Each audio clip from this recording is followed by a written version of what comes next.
Hello dear student, welcome to SS Memorial Public School online classes YouTube channel. In this session I will teach you social science जो कि class 5 के लिए है, जिसमें आज हम चैप्टर 10 को स्टार्ट करेंगे। चैप्टर 10 जो है वो आपके जो ग्रासलैंड है उसके बारे में बताता है, जो पेरिस जो ग्रासलैंड है उसके बारे में विशेष रूप से बताएगा। यहाँ पे कुछ वर्ड्स एंड मीनिंग है जो कि आपके लिए इम्पोर्टेंट है, इसको नोट डाउन कर लीजिएगा और याद कर लीजिएगा। तो चलिए हम स्टार्ट करते हैं। As we move away from the equator toward the pole, extreme of temperature occur.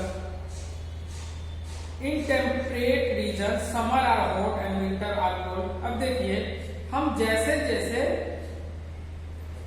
जैसे इक्वेटर से टुवार्ड की तरफ हम लोग जाते हैं तो हम लोग देखते हैं जो टेम्परेचर बहुत ही कठोर तरीका से हम लोग देखने को मिलता है। जैसे अगर यहाँ पे आपको मॉडरेट टेम्परेचर, यहाँ का जो टेम्परेचर है वो बहुत ही सही रहता है, मगर अगर यहाँ पोल पे आ जाते हैं तो ऐसा कठोर टेम्परेचर आता है। कठोर मतलब बहुत ठंडा प्रदेश रहता है, यहाँ पे बहुत ठंडा स्थान है, यहाँ पे भी बहुत ठंडा।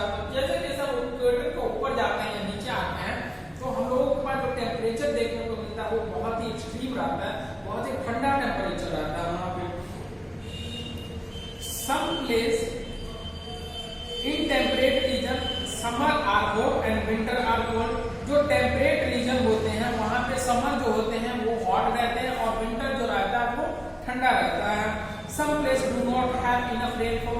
कुछ ऐसे जगह रहते हैं जहां पे रेनफॉल नहीं होता है, अच्छे तरीकों से रेनफॉल नहीं। In such region only grass can grow. ऐसे जगह पे सिर्फ और सिर्फ घास भी जन्म सकते हैं, वहां पे घास ही वहां पे ग्रो करते हैं।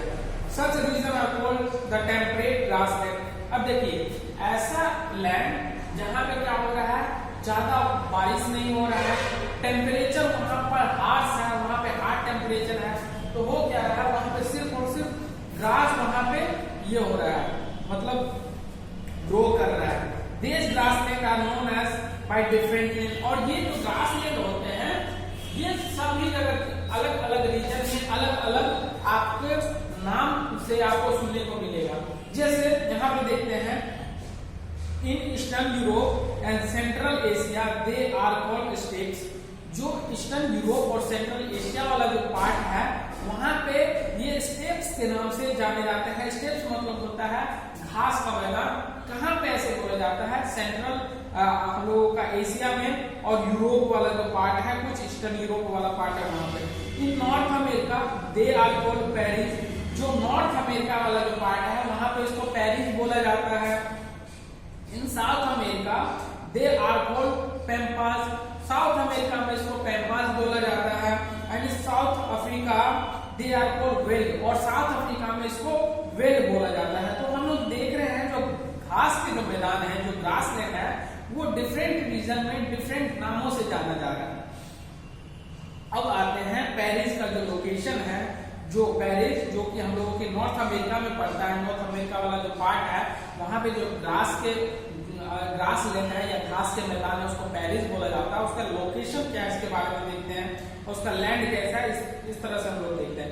Prairies are located in the interior of the North America. North America जो पार्ट है उसका जो इंटीरियर वाला जो पार्ट है लगभग बीच में पेरिस पाया जाता है। Paris in France word which name means मीडो और ग्रासलैंड। अब देखिए पेरिस जो है वो फ्रांस वर्ड से लिया गया है, फ्रांसीसी वर्ड से ये लिया गया है। उसका जो मतलब होता है उसका मतलब होता है मीडोज और ग्रासलैंड, मतलब घास का मैदान।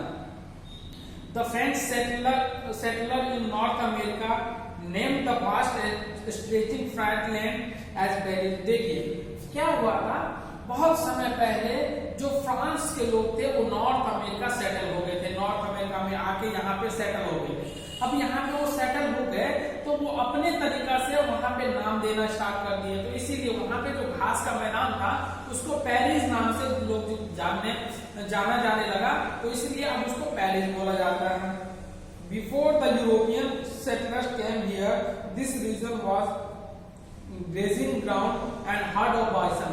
अब देखिए जो यूरोपियन सेटलर थे उसके आने से पहले ये जो मैदान था, ये जो घास का मैदान था, ये पूरा घास से भरा हुआ मैदान था और बाइसन का झुंड यहाँ पे रहा करता था। बाइसन एक जानवर रहता है जो कि नॉर्थ अमेरिका वाला पार्ट में मिलता है, और वो एक शाकाहारी जानवर रहता है। आपको देखने को मिलेगा जैसे हम लोगों का याक होता है ना, उसी तरह का बाइसन भी होता है।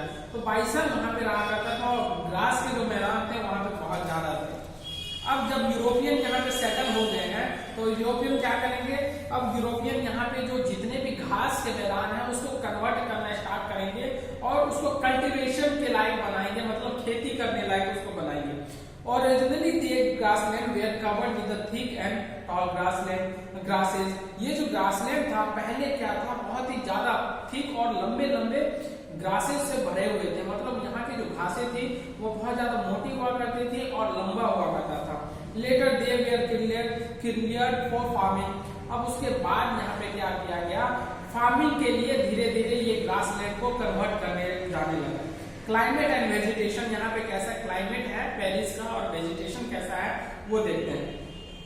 The climate of Paris is influenced by its mid-continental location and the sheltering effect of Rocky Mountain being located far from the moderating effect of the ocean cause wide range of temperature with a hot summer and cold winter।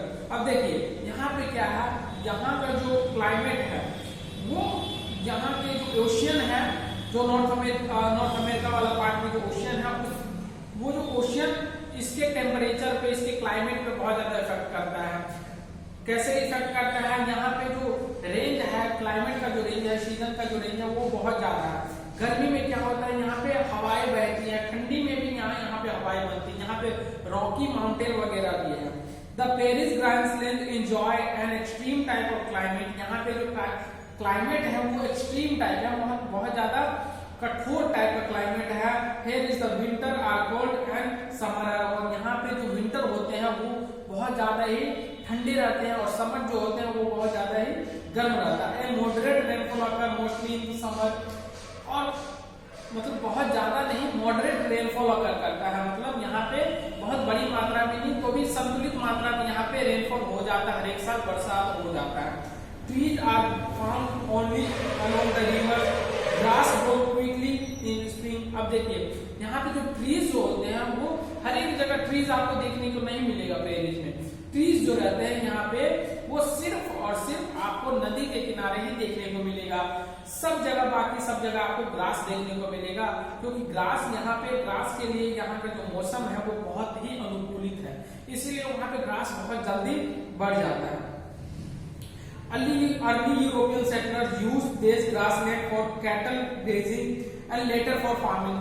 जो पहले जो European आए वो use किया करते थे ये grassland को एज अ कैटल ग्रेजिंग, मतलब वो जो मवेशी को पाला करते थे तो वो मवेशी यहाँ पे लाके वो चराया करते थे और वो मवेशी को चराने का काम किया करते थे।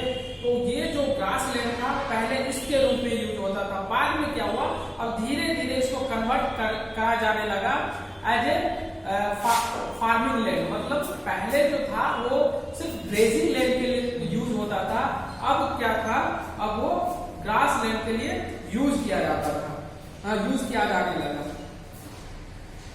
The Paris have fertile soil. The Mississippi and Missouri rivers provide enough water for irrigation. Nowadays, these grasslands are intensively cultivated. Therefore, natural grassland have vanished। अब देखिए ये जो एरिया है, पेरिस वाला एरिया है, यहाँ पे इरिगेशन फैसिलिटी बहुत अच्छा है, क्योंकि यहाँ पे जो नदियां है उसमें पानी हमेशा ही रहता है। तो यहाँ का जो लैंड है वो क्या बोलते हैं, एग्रीकल्चर के बहुत ज्यादा ही अनुकूलित है। तो यहाँ पे जो लैंड है एग्रीकल्चर के लिए बहुत ज्यादा अनुकूलित है, इसके कारण यहाँ पे फार्मिंग बहुत ज्यादा अच्छे रूप में होता है। अब फार्मिंग होने लगा है तो वो जो ग्रासलैंड वाला इसका जो नेचर था, पहले ग्रासलैंड हुआ करता था, अब वो ग्रासलैंड समाप्त हो गया है।